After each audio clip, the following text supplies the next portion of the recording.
Video singkat tadi menunjukkan salah satu aksi demonstrasi menuntut agar 3 tuntutan rakyat atau Tritura dipenuhi. Lalu, apa hubungan Tritura dengan dimulainya masa pemerintahan Orde Baru di Indonesia?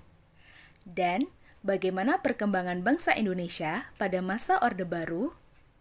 Oke, untuk mengetahui jawabannya, silahkan perhatikan uraian materi berikut ini.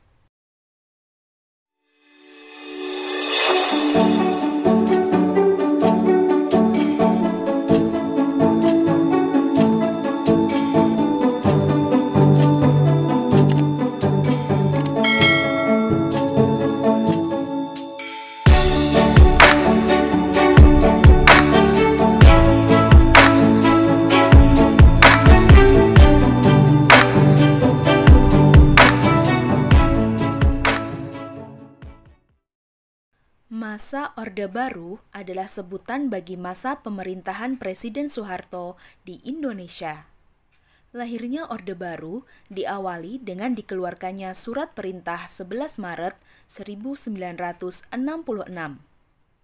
Dan masa Orde Baru berlangsung dari tahun 1966 sampai tahun 1998.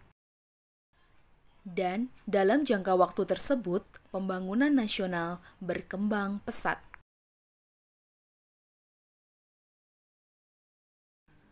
Perkembangan politik masa Orde Baru meliputi pembahasan tentang 1. Supersemar, 2. Penataan stabilitas politik, 3. Penyederhanaan partai politik, 4. Pemilihan umum, 5. Pedoman penghayatan dan pengamalan Pancasila atau P4, dan yang keenam, dui fungsi ABRI.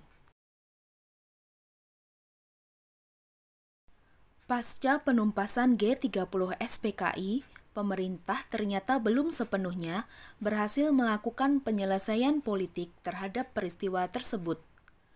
Hal ini membuat situasi politik tidak stabil. Kepercayaan masyarakat terhadap Presiden Soekarno semakin menurun. Dan pada saat yang bersamaan, Indonesia menghadapi situasi ekonomi yang terus memburuk, mengakibatkan harga-harga barang kebutuhan pokok melambung tinggi. Kondisi ini mendorong para pemuda dan mahasiswa melakukan aksi-aksi demonstrasi menuntut penyelesaian yang seadil-adilnya terhadap pelaku G30 SPKI dan perbaikan ekonomi. Dan pada tanggal 12 Januari 1966, pelajar, mahasiswa, dan masyarakat mengajukan 3 tuntutan rakyat atau Tritura. Adapun isi Tritura yaitu 1. Bubarkan PKI, 2. Bersihkan Kabinet Dwikora dari unsur-unsur gerakan 30 September, dan yang ketiga, turunkan harga. Tuntutan rakyat agar membubarkan PKI ternyata tidak dipenuhi. Untuk menenangkan rakyat, Presiden Soekarno mengadakan perubahan Kabinet Dwikora menjadi Kabinet 100 Menteri. Perubahan ini belum dapat memuaskan hati rakyat karena di dalamnya masih terdapat tokoh-tokoh yang terlibat dalam peristiwa G30 SPKI. Pada saat pelantikan Kabinet 100 Menteri, tanggal 24 Februari 1966, para mahasiswa, pelajar, dan pemuda memenuhi jalan-jalan menuju Istana Merdeka. Aksi itu dihadang oleh pasukan Cakrabirawa sehingga menyebabkan bentrok antara pasukan Cakrabirawa dengan para demonstran, yang menyebabkan gugurnya mahasiswa Universitas Indonesia bernama Arif Rahman Hakim. Insiden berdarah yang terjadi ternyata menyebabkan krisis politik semakin memuncak. Guna memulihkan keamanan negara, tanggal 11 Maret 1966, Presiden Soekarno mengeluarkan surat perintah kepada Letjen Soeharto untuk mengambil segala tindakan yang dianggap perlu dalam rangka memulihkan keamanan dan kewibawaan pemerintah. Dan surat itu dikenal sebagai Surat Perintah 11 Maret atau Super Semar. Adapun isi dari Super Semar adalah pemberian mandat kepada Letjen Soeharto selaku Panglima Angkatan Darat dan Pangkopkamtib untuk memulihkan keadaan dan kewibawaan pemerintah. Keluarnya Super Semar dianggap sebagai tonggak lahirnya Orde Baru.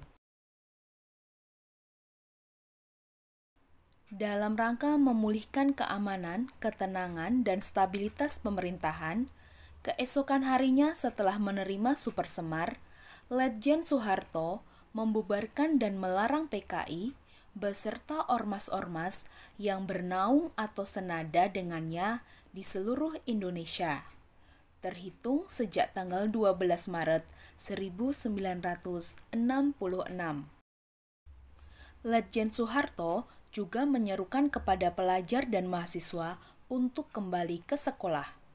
Selanjutnya, tanggal 18 Maret 1966, Letjen Soeharto menahan 15 orang menteri yang terlibat dalam G30 SPKI. Setelah itu, Letjen Soeharto memperbarui kabinet dan membersihkan lembaga legislatif termasuk MPRS dan DPR gotong royong dari orang-orang yang dianggap terlibat G30 SPKI. Penataan stabilitas politik. Pada tanggal 12 Maret 1967, Sidang Istimewa MPRS menetapkan Letjen Soeharto sebagai pejabat presiden. Dan kemudian pada tanggal 27 Maret 1968, MPRS mengukuhkannya sebagai presiden penuh. Dengan dikukuhkannya Letjen Soeharto sebagai presiden, Indonesia memasuki masa kepemimpinan yang baru, yaitu masa Orde Baru. Setelah memperoleh kekuasaan sepenuhnya, pemerintah Orde Baru melaksanakan penataan stabilitas politik. Adapun langkah-langkah yang dilakukan untuk penataan stabilitas politik antara lain: 1. Pemulihan politik luar negeri Indonesia bebas aktif. Yang kedua, pemulihan hubungan dengan Malaysia. Yang ketiga, kembali menjadi anggota PBB. Dan yang keempat, ikut memprakarsai pembentukan ASEAN. Penyederhanaan partai politik. Pada masa Orde Baru, pemerintah melakukan penyederhanaan dan penggabungan partai-partai politik menjadi 3 kekuatan sosial politik. Penggabungan partai-partai politik tersebut tidak didasarkan pada kesamaan ideologi, tetapi lebih atas persamaan program. Adapun 3 kekuatan sosial politik itu adalah: 1. Partai Persatuan Pembangunan atau P3 yang merupakan gabungan dari NU, Parmusi, PSII, dan Perti. Yang kedua, Partai Demokrasi Indonesia atau PDI yang merupakan gabungan dari PNI, Partai Katolik, Partai Murba, IPKI, dan Parkindo. Dan yang ketiga, Golongan Karya atau Golkar. Penyederhanaan partai-partai politik ini didasari oleh alasan-alasan tertentu, seperti kasus pada masa demokrasi parlementer. Banyaknya partai politik pada masa itu justru menghambat pembangunan. Penyebabnya bukan saja karena persaingan antar partai politik, melainkan juga persaingan di dalam tubuh partai politik itu sendiri yang dinilai dapat mengganggu stabilitas politik. Atas dasar itu, pemerintah Orde Baru berpendapat perlu melakukan penyederhanaan partai sebagai bagian dari pelaksanaan demokrasi Pancasila. Pemilihan umum. Selama masa Orde Baru, pemerintah berhasil melaksanakan 6 kali pemilihan umum, yaitu tahun 1971, 1977, 1982, 1987, 1992, dan tahun 1997. Dalam setiap pemilu yang diselenggarakan selama masa pemerintahan Orde Baru, Golkar selalu memperoleh mayoritas suara dan memenangkan pemilu. Hal itu disebabkan oleh pengerahan kekuatan-kekuatan penyokong Orde Baru untuk mendukung Golkar. Adapun kekuatan-kekuatan penyokong Golkar adalah aparat pemerintah atau pegawai negeri sipil dan Angkatan Bersenjata Republik Indonesia atau ABRI.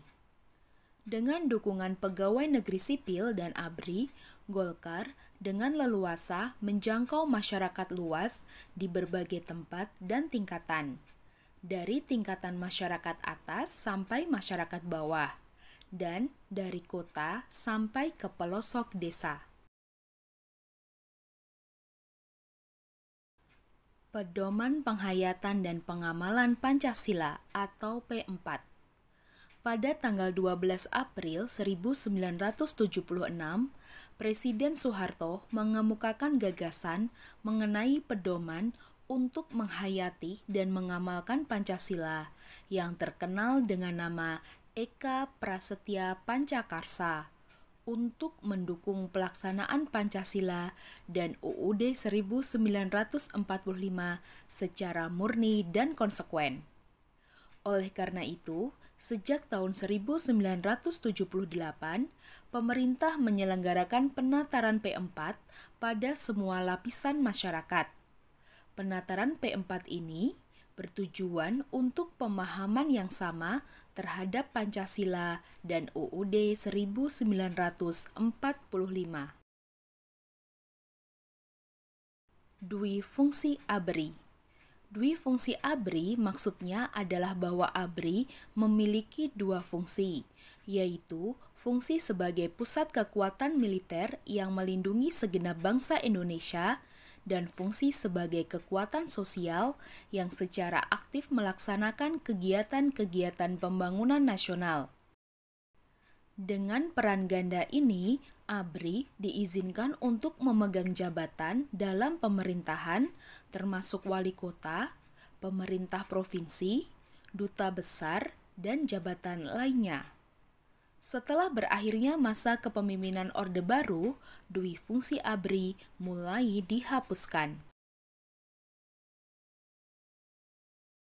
Perkembangan ekonomi.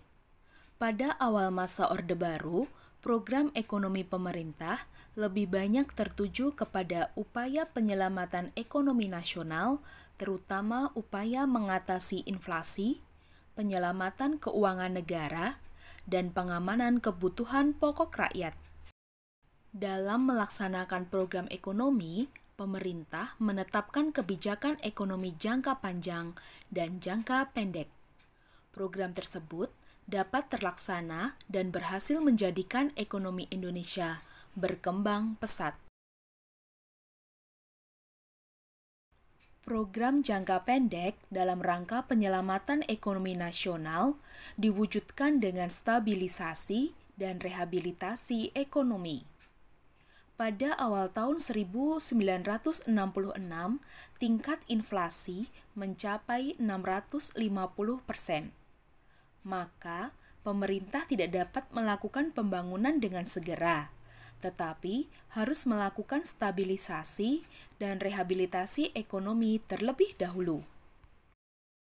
Stabilisasi yang dimaksud adalah pengendalian inflasi supaya harga-harga tidak melonjak terus secara cepat. Sedangkan rehabilitasi yaitu rehabilitasi fisik terhadap prasarana-prasarana dan alat-alat produksi yang banyak mengalami kerusakan. Stabilisasi dan rehabilitasi ekonomi yang dilakukan membuahkan hasil yang cukup baik. Tingkat inflasi yang semula mencapai 650% berhasil ditekan menjadi 120% pada tahun 1967 dan menjadi 80% pada tahun 1968. Dan keadaan ekonomi Indonesia terus membaik hingga pada tahun 1969.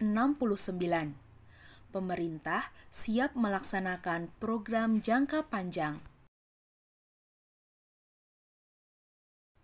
Program jangka panjang. Program jangka panjang yang dilakukan oleh pemerintah Orde Baru diwujudkan dengan pelaksanaan rencana pembangunan jangka panjang 25 tahun. Pembangunan jangka panjang dilakukan secara periodik 5 tahunan yang disebut pelita atau pembangunan 5 tahun. Pelita pertama berlangsung dari 1 April 1969 sampai 1 Maret 1974. Sasaran yang hendak dicapai adalah pangan, sandang, perbaikan prasarana, perumahan rakyat, perluasan lapangan kerja, dan kesejahteraan rohani. Pelita 1 lebih menitik beratkan pada sektor pertanian. Pelaksanaan Pelita 1 telah membuahkan hasil yang cukup menggembirakan. Antara lain, produk beras telah meningkat dari 11,32 juta ton menjadi 14 juta ton. Kemudian, pertumbuhan ekonomi dari rata-rata 3% menjadi 6,7% per tahun. Kemudian, pendapatan rata-rata penduduk dari $80 Amerika dapat ditingkatkan menjadi $170 Amerika.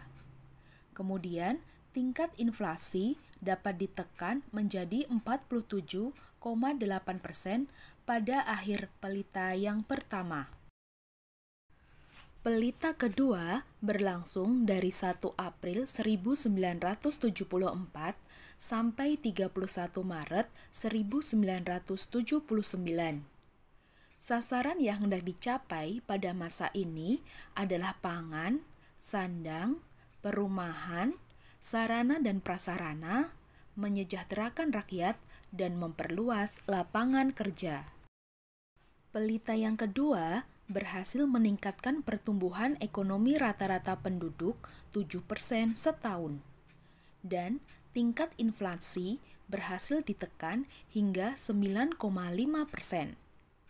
Pada sektor pertanian telah dilakukan perbaikan dan pembangunan jaringan irigasi baru. Pelita yang ketiga berlangsung dari 1 April 1979 sampai 31 Maret 1984. Pelita yang ketiga lebih menekankan pada trilogi pembangunan yang bertujuan terciptanya masyarakat yang adil dan makmur berdasarkan Pancasila dan UUD 1945. Pelita yang ketiga ini menitik beratkan pada sektor pertanian menuju swasembada pangan, serta meningkatkan industri yang mengolah bahan baku menjadi barang jadi. Pelita keempat berlangsung dari 1 April 1984 sampai 31 Maret 1989. Pelita keempat menitik beratkan pada sektor pertanian untuk melanjutkan usaha swasembada pangan, serta meningkatkan industri yang dapat menghasilkan mesin-mesin industri sendiri, baik industri berat maupun industri ringan. Karena kesuksesan dalam program swasembada pangan, Indonesia mendapatkan penghargaan dari FAO atau Organisasi Pangan dan Pertanian Dunia pada tahun 1985.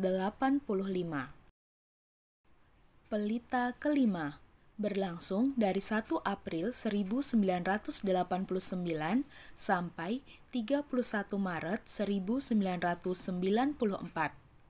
Pada pelita ini menitik beratkan pada sektor pertanian dan industri untuk menetapkan swasembada pangan dan meningkatkan produksi hasil pertanian lainnya, dan sektor industri, khususnya industri yang menghasilkan barang ekspor, industri yang banyak menyerap tenaga kerja, industri pengolahan hasil pertanian, serta industri yang dapat menghasilkan mesin-mesin industri.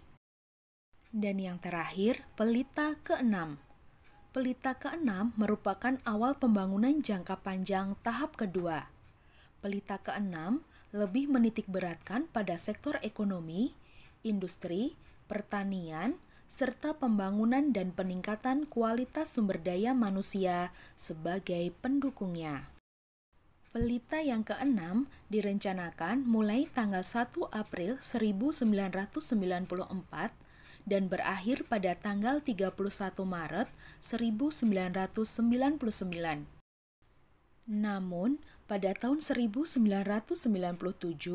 Indonesia dilanda krisis keuangan yang berlanjut menjadi krisis ekonomi dan akhirnya menjadi krisis kepercayaan terhadap pemerintah. Akibatnya, Pelita 6 tidak dapat dilanjutkan sesuai dengan yang direncanakan. Oke anak-anak, itu tadi materi sejarah tentang masa Orde Baru di Indonesia. Semoga video pembelajaran ini dapat bermanfaat bagi kalian semua ya. Terima kasih atas perhatiannya. Sekian saja. Wassalamualaikum warahmatullahi wabarakatuh.